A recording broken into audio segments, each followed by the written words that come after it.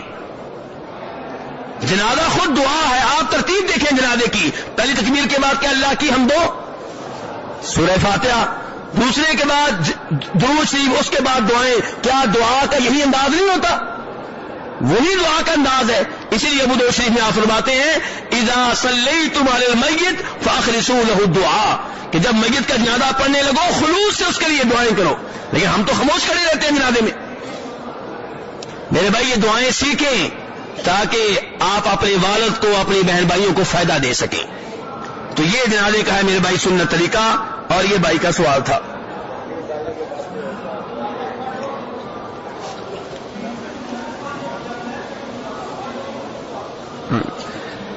یہ بھائی کا سوال ہے مسجد قباء میں نمازہ پڑھنے کی فضیلت بتائیے. مسجد قباء میں نمازہ پڑھنے کی جی فضیلت بتائیے. جو آدمی اپنے گھر میں وضو کرے، ابن ماجہ کی صحیح حدیث ہے، جو اپنے گھر میں وضو کرے پھر مسجد قباء میں آ کے نماز پڑھے، اس کو ایسے ثواب ملے گا کہ جیسے اس نے عمرہ کیا ہے. تو یہ صحیح حدیث ہے. اس لیے میرے بھائی اپنے گھر سے وضو کر کے جائیں اور مسجد قباء میں 2 رکعتیں ادا کریں، چاہے فرض ہو چاہے نفل ہو، کوئی بھی نماز ہو، آپ کو انشاءاللہ عمرے کا ثواب ملے گا. لکھے ہوئے سوال پہلے میرے بھائی. یہ داڑھی کو کلر کر سکتے ہیں؟ اس کا جواب میں کل بھی دے چکا ہوں، میرا خیال ہے آج رہنے نہیں. اکثر عامل لوگ جادو کرتے ہیں اور جنات کو بلا کر ان سے کام لیتے ہیں. آخرت میں ان کے تعلق سے معلومات چاہیے. عامل جادوگر کا کیا اثر ہوگا؟ جادو کا قرآن کی روشنی میں معلومات چاہتا ہوں. جس پر جادو کیا گیا ہے کیا وہ قیامت کے دن فائدہ میں رہے گا اگر وہ شرک میں مبتلا نہ ہو؟ جی ہاں، جس کے اوپر جادو کیا گیا ہے اگر وہ غیر شرعی طریقہ اختیار نہ کرے جادو ختم کرنے کے لیے شرک والا کام نہ کرے، کسی غیبی دعویٰ کرنے والے بابے کے پاس نہ جائے، جادو کا توڑ کرنے والے نجومیوں بابوں کے پاس نہ جائے، اور اللہ سے رجوع کرے، قرآن پاک کے ذریعے اپنا علاج کرے، اپنی توحید کی حفاظت کرے، جو مصیبت آئی ہے اس پہ صبر کرے، انشاءاللہ روز قیامت رب العالمین سے جو ثواب پائے گا۔ یہ تو ہو گیا جس کے اوپر جادو ہوا ہے۔ اب آتے ہیں جادوگر۔ جادوگر کے بارے میں صحیح بات یہ ہے کہ وہ کافر ہو چکا ہے، وہ مسلمان نہیں ہے۔ اللہ تعالیٰ فرماتے ہیں قرآن پاک میں وَاتَّبَعُوا مَا تَتْلُو الشَّيَاطِينُ عَلَىٰ مُلْكِ سُلَيْمَانَ وَمَا كَفَرَ سُلَيْمَانُ وَلَٰكِنَّ الشَّيَاطِينَ كَفَرُوا يُعَلِّمُونَ النَّاسَ السِّحْرَ۔ فرمایا یہودی جو ہیں یہ شیطانوں کی پیروی کرتے تھے، شیطانوں کا کلام پڑھتے تھے، جو شیطان سکھاتے تھے وہ پڑھتے تھے سلیمان علیہ السلام کے زمانے میں، یعنی کہ جادو وغیرہ میں مصروف رہتے تھے۔ سلیمان علیہ السلام نے جادو والا کفر نہیں کیا۔ کفر کس نے کیا؟ شیطانوں نے کفر کیا جو لوگوں کو جادو سکھاتے تھے۔ تو جادو میرے بھائی کفر ہے، اور کافر کا ایسے کافر کا علاج یہ ہے کہ اسے قتل کیا جائے۔ ابو داؤد شریف کی روایت ہے جناب عمر فاروق نے آرڈر جاری کیا تھا کہ جتنے بھی جادوگر ہیں ان کو قتل کر دو، لیکن قتل کون کرے گا؟ حکومت کرے گی، عام آدمی یہ کام نہیں کرے گا، ورنہ آپ کسی کو قتل کریں گے کوئی آپ کو قتل کر دے گا کہ جادوگر ہے، ٹھیک ہے؟ تو یہ کام حکومت کے ہوتے ہیں، عام آدمی کے یہ کام نہیں ہوتے۔ تو بہرحال یہ کفریہ کام ہے۔ اس کی وجہ یہ ہے کہ جادو تب ہوگا جب آپ شیطان کو اپنا ولی اور دوست بنا لیں گے، اور شیطان آپ کا دوست تب بنے گا جب آپ کو ایسا شرکیہ کام کریں گے جو سب سے مختلف ہوگا، تب وہ جا کے شیطان آپ کی مدد کریں گے جادو کے سلسلے میں۔ مثلا آپ سنتے ہوں گے کہ جی کسی آدمی نے قرآن پاک کو باتھ روم میں پھینک دیا، نعوذ باللہ، جی نالے سے قرآن پاک اوراق ملے ہیں، جی گٹر سے ملے ہیں، جی قرآن پاک کے اوپر نعوذ باللہ پیشاب کر دیا۔ ایسا عجیب و غریب کام کریں گے، پھر شیطان آپ کے اوپر خوش ہوگا، پھر آپ کی مدد کرے گا۔ شیطان عام آدمی کی مدد نہیں کرتا۔ تو جو کہتے ہیں نا شیطان میری مدد کرتے ہیں، جان لیں کہ یہ ایسے کفر و شرک والے کام کر رہا ہے جس سے خوش ہو کے شیطان اس کی مدد کرتے ہیں، ورنہ شیطان کہاں ہے مدد کرنے والے۔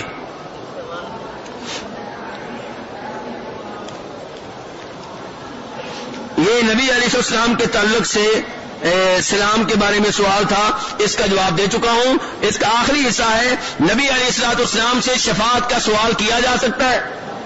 یہ سوال کرنا کہ روز قیامت میری شفاعت کیجیے گا، میرے بھائیوں اس میں کوئی شک و شبہ نہیں ہے کہ نبی علیہ السلام کی شفاعت برحق ہے۔ روز قیامت آپ شفاعت کریں گے، لیکن اللہ کی اجازت سے، اللہ کی مرضی سے۔ تو شفاعت کا مالک کون ہوگا؟ اللہ۔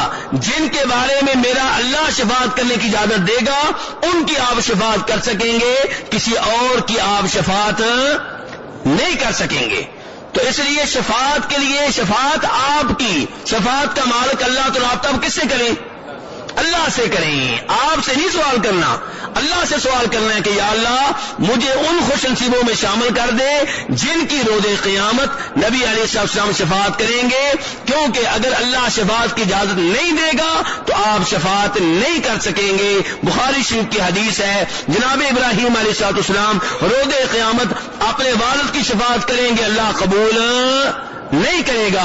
نوح علیہ السلام نے جب طوفان آیا تھا، بیٹا غرق ہو رہا تھا، بیٹے کی شفاعت کی، اللہ نے قبول نہیں کی۔ نبی علیہ السلام نے اپنے چچا ابو طالب کے فوت ہونے کے بعد اس کی شفاعت کرنا شروع کر دی، دعائیں شروع کر دی، اللہ نے شفاعت قبول کیا کرنا تھی، شفاعت کرنے سے ہی روک دیا۔